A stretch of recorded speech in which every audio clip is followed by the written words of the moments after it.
Welcome everyone to Gamer Melt. Today we've got a slew of massive leaks, starting with the new AMD Roadmap Leak. That cable gets confirmed for next-gen Nvidia GPUs, the RTX 3090 is pictured, and we get the full pricing of Nvidia's upcoming cards. But first, head to kit.co/gamermeld where I give you suggestions for PC hardware, and today I've added the ultimate $1,000 build for Cyberpunk 2077. I will say that I suggest waiting for Big Navi in the RTX 3000 series, which I'll get to in a minute, but for anyone looking to build now, check that out in the description below. Okay, it's news time, and first up for today, for those who don't remember, a little while back this Twitter leaker revealed a small portion of an AMD roadmap. In it, we learned of the new codename for an upcoming Ryzen series called Warhol. Well, today, the same leaker revealed another partial roadmap. This time, we have quite a bit more details, and video cards made a great timeline that really gives us what we need to see. As you can see, video cards included the old roadmap as well.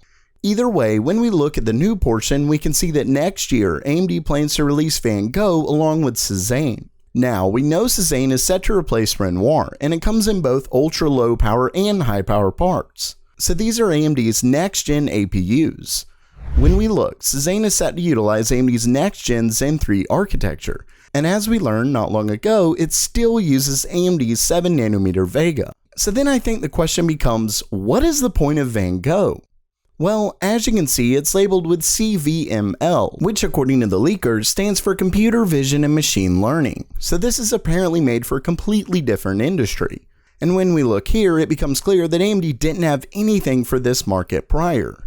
Now, what sucks is that while it only comes with Zen 2, Van Gogh actually gets next-gen Navi.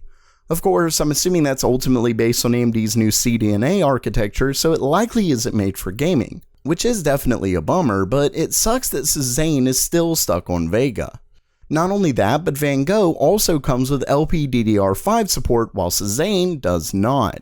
The leaker also confirmed that Cezanne's successor is codenamed Rembrandt. At the end of the day, while AMD still looks to be the champ of mobile CPUs, with them still being on Vega, Intel's upcoming Tiger Lake could win when it comes to iGPU. As always though, time will tell. Next up for today, we have confirmation on that new 12-pin power connector from Nvidia. For those who haven't followed the channel, we caught wind of Nvidia's upcoming cards, at least their Founders Edition cards requiring a new power connector. Some believed it to be due to the much bigger power draw, while Igor's lab seemed to think that it was to get rid of some bad power cables. Either way, a leaker on Bilibili shared a dual 8-pin power to single 12-pin power connector from Seasonic. Now, you could obviously argue that it's fake, but I highly doubt it. If anything, this proves the leaks are very much true. And if that wasn't enough, Hardware Lux reported that they also received an adapter from Seasonic themselves. At the end of the day, this proves we're getting closer and closer to launch. And with that closeness, we finally have our first look of Nvidia's upcoming RTX 3090, and I mean the full GPU.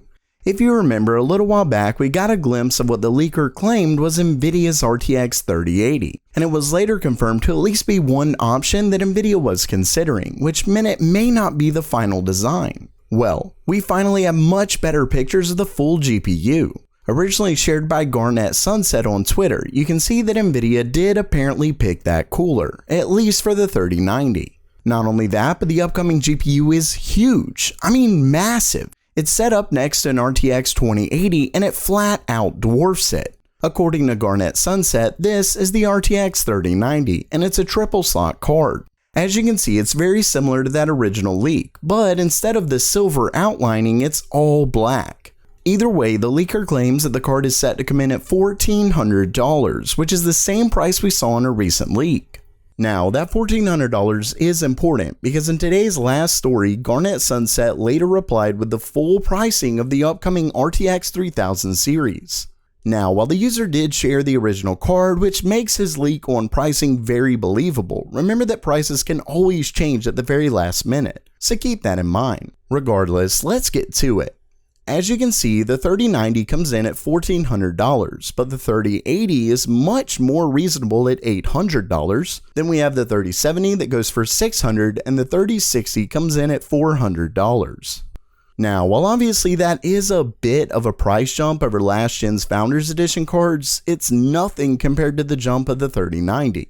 And of course, that pricing actually leaves a ton of room for a 3080 Ti, 3080 Super, or whatever. Either way, depending on the jump that we can expect from performance, it very well could be a great buy.